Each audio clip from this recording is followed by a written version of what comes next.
Hello, everyone. Welcome to Therapy Clips with Dr. O. I am from Human Service Consultants, and today our topic will focus on conflict resolution. What is conflict resolution? It is a way for two or more parties to find a peaceful solution to a disagreement that they are having. The disagreement may be personal, financial, political, or emotional. When a dispute arises, the best course of action is negotiation to resolve the disagreement. The goals of negotiation is to produce a solution that all parties can agree to work as quickly as possible to find this solution, to improve, not hurt, the relationship between the members in conflict. Why should you resolve a conflict? To understand more about those ideas, beliefs, and backgrounds that may be different from your own. In order to resolve a conflict, you'll need to look at the conflict from the other person's perspective and learn more about this person and their motivation. You need to ensure that your relationship with the other parties continue and grow. If you make peace with your opponents, you increase your allies in the community.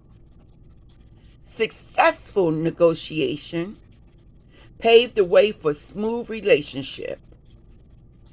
To find peaceful solutions in difficult situations. Full-blown battles use up resources, time, energy, good reputation, and motivation. By negotiating, you avoid wasting those resources, and you may actually make new allies. And of course, allies are friends. When should you resolve a conflict?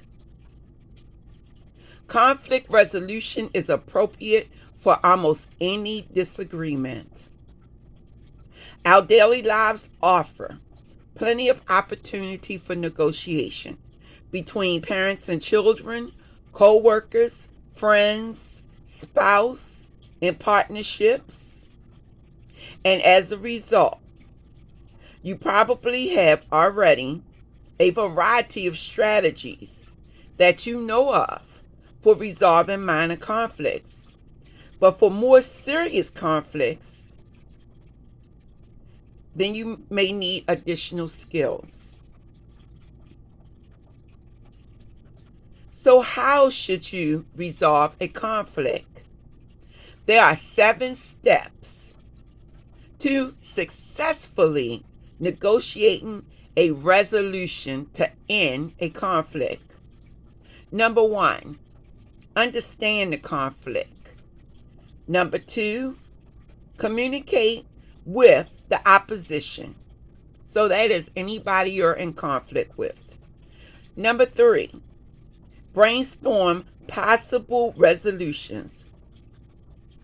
Number 4, choose the best resolution. Number 5, use a third-party mediator. This means someone who will listen to both sides. Number 6, explore alternatives. That means you have a list of resolutions for the conflict, and you're going to look at these resolutions to explore so that you can choose the best resolution.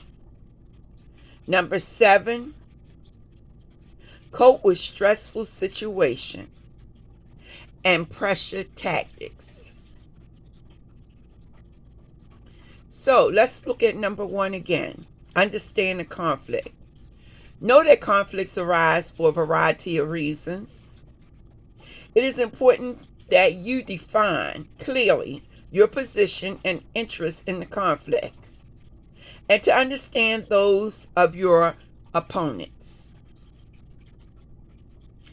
So, ask yourself these questions. What are my interests? What do I really care about in the conflict? What do I need? What do I want? What are my concerns, my hopes, and fears? Look at the possible outcomes. What kind of agreement can we reach? Look at legitimacy. What third party outside of the conflict might convince one or both that a proposed agreement is a fair one? Look at their interests. What are their interests? If I were in their shoes, what would I really care about in the conflict? What do they want? What do they need? What are their concerns, hopes, and fears?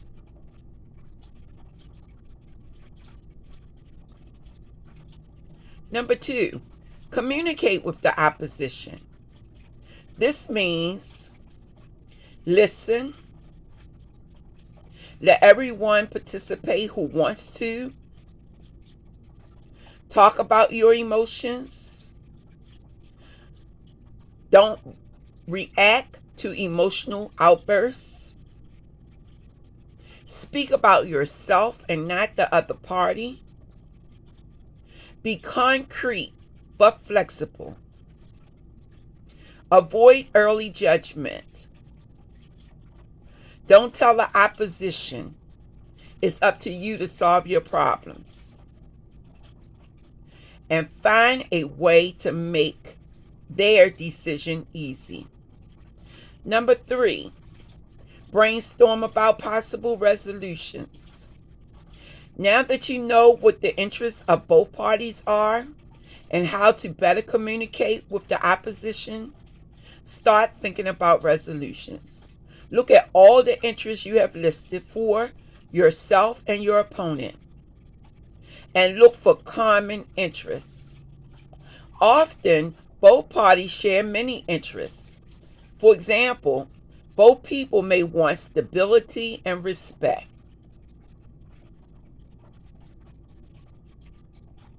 Here are some ground rules. Work on coming up with as many ideas as possible. Try to maximize, but don't minimize your options. Look for win-win solutions or compromises in which both parties get something they want. Find a way to make their decision easier. During the meeting, see people side by side facing the problem. So if it's between you and a partner, sit across from each other. Understand what the purpose of the conversation is all about. Know what the ground rules are, like we won't scream, we won't argue, we won't call names, we won't throw things at each other, that sort of thing. Number 4, choose the best resolution off the list. You need to decide what this best resolution is together. So that means you're going to review your brainstorming ideas. You're going to work with the best resolution that you can come up with.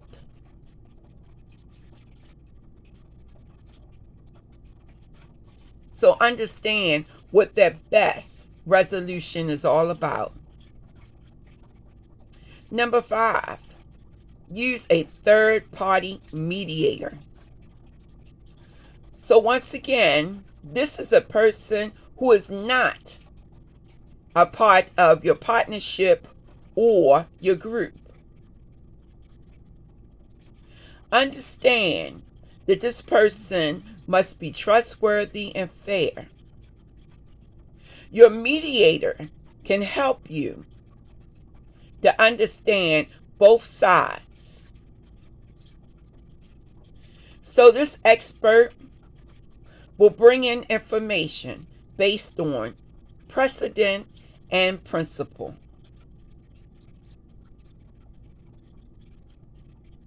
Here are some jobs for your mediator. This person can set the ground rules, can create the appropriate setting for the meeting, come up with possible ways to compromise, listen to both sides, find interest beyond each individual person's side, look for win-win situations, keep both parties focused, reasonable, and respectful, and writing out a draft of the agreement. Number 6, explore alternatives. So these alternatives may be many. So there are times when you can't find a resolution to the conflict. However, different possibilities can abound. So, think of those alternatives, and hopefully you can reach an agreement. Number 7, cope with stressful situations and pressure tactics. Remember, each opponent would like to have their needs met.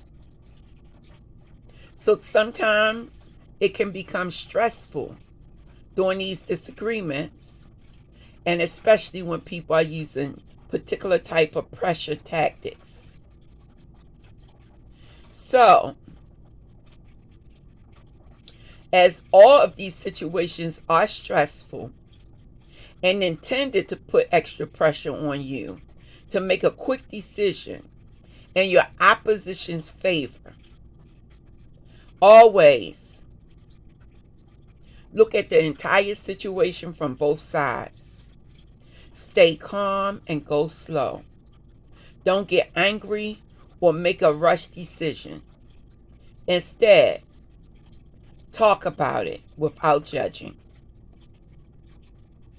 This is Dr. O from Human Service Consultants, bringing you another therapy clip, this time on conflict resolution. Hopefully, these tips will help you as you venture on to resolve your conflicts in a calm and a respectful manner. Have a blessed day. Love yourself, but don't forget to love someone else. Make this a beautiful day for you and for anybody you come in contact with. Be blessed.